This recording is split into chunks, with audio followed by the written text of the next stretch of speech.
Have you ever been betrayed by someone that you trusted? How did it make you feel? Angry, sad, violated, taken advantage of? Well, take a look at this story from the Bible and see if you can relate. The Bible tells us that King Jehoshaphat of Israel assembled his singers to go to war. Can you imagine anything more ridiculous? A bunch of singers going off to battle?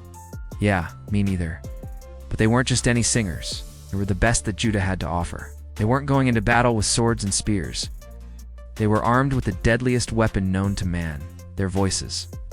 You see, in those days the art of war was a little different.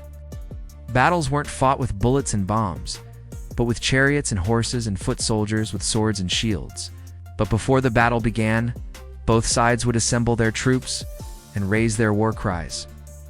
It was a terrifying display meant to intimidate the enemy and rally their own forces.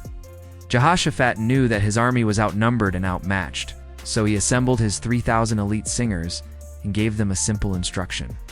When you see the enemy, sing to them, and when they hear your beautiful music, they will flee in terror.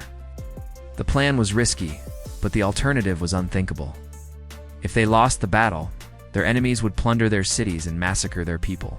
So as the 3,000 singers approached the enemy, they broke into a mighty chorus that shook the very foundations of the mountains.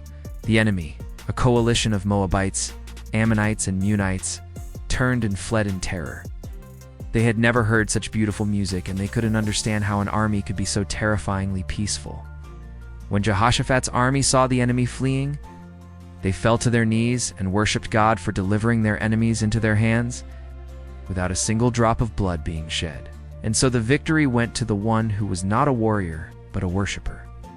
Not because he was stronger or more powerful, but because he had faith in the God who was stronger and more powerful than any army.